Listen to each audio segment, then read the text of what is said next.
Hello, this is Kent Whitaker. I'm a dermatology physician assistant and also an assistant professor at Idaho State University. And I also work with IIIA Idaho in providing skin screenings during the annual wellness visits. This video is being done to give you an additional tool to the screening that you can use to uh, better screen yourself for skin cancer and just overall uh, good skin health. Um, I want to emphasize that skin screening, I know it sounds intimidating, but skin screening is something that each of you can do. It does not take any special skill. 5 minutes is all it takes once a month to give yourself a good overall examination. You do this in the privacy of your own bedroom, of your bathroom, just prior to getting into the shower is a great time to do this. It's important that you check all areas of your body, not just the sun exposed areas.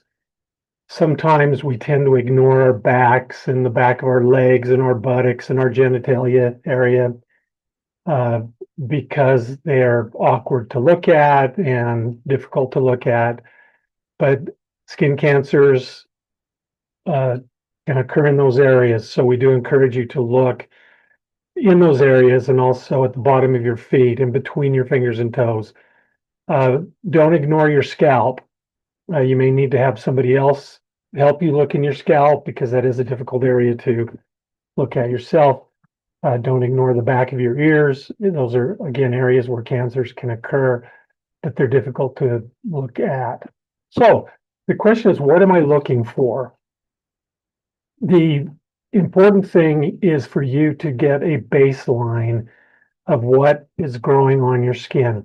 And that's why it's so important to do this on a regular basis so you can have an idea of the type of moles you have and where they are, how big are they, so that if change does occur, you will be aware of that. Skin cancers frequently sneak up on us, and if you're not looking, you're not going to see it, and it may be too late by the time you do find it, or late enough where it's going to cause a significant amount of difficulty to treat it.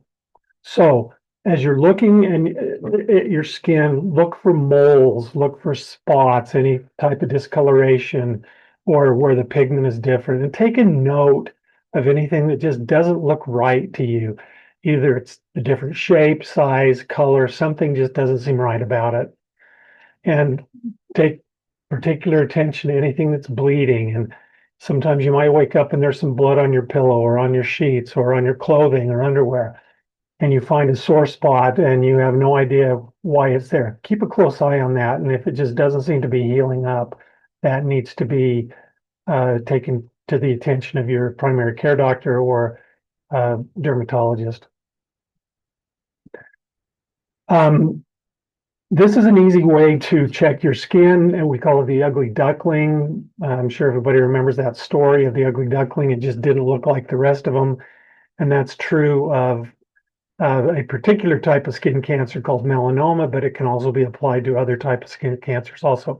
It just doesn't look like the rest of your moles or freckles or spots. It's much bigger, it's the color is different, it's just the shape is weird.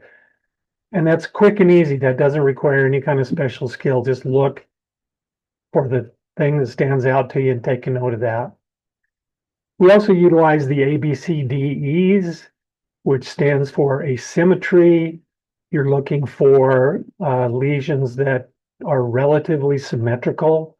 Top looks like the bottom, right side looks like the left side. The border should be nice and even, not uneven. You shouldn't have little finger-like projections coming off of it, notches, things like that. C is for color variation. Moles and freckles, things of that nature should be, in general, one color.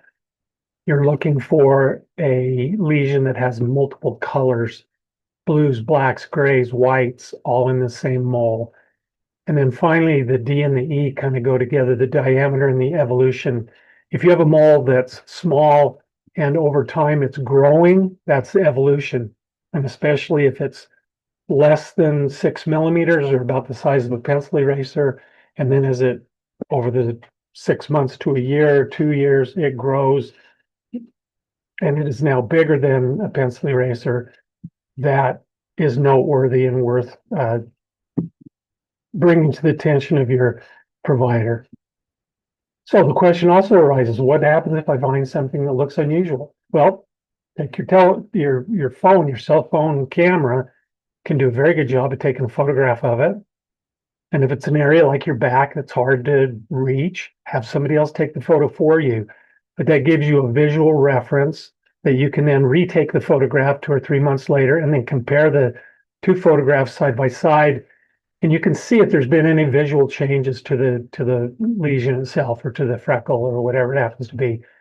If it looks the same, then that's reassuring. You can wait a year, rephotograph it, but continue to monitor it throughout the year.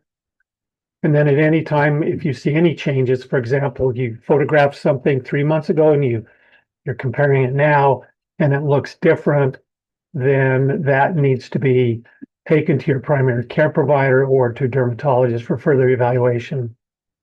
You'll be receiving this body mole map, which includes the ABCDEs that we just talked about, and also a diagram to help you do your self-examination using a handheld mirror, full-length body mirror, but how to check those awkward areas like your back and the back of your legs using the mirror.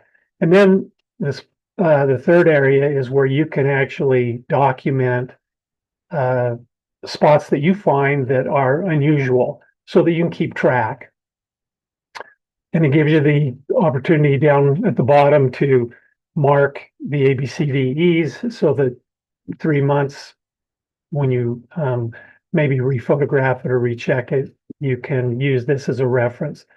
And then you can use that small ruler in the right lower corner to cut that out and use that to measure. These last two slides are simply a reminder to protect yourself from the sun. I won't read through each one of those, but just make yourself familiar with these because protecting yourself from the sun is as important as checking your skin because prevention is what we're trying to preach here. Don't forget to schedule a yearly skin exam with your dermatologist. IIIA does cover all skin biopsies and pathology, so there'd be no cost to you if that biopsy is needed. And please, if you have any concerns or questions, please call IIIA telehealth or the benefit line at any time so we can address any issues that might come up between these visits. Thank you so much, and we'll see you at the screening.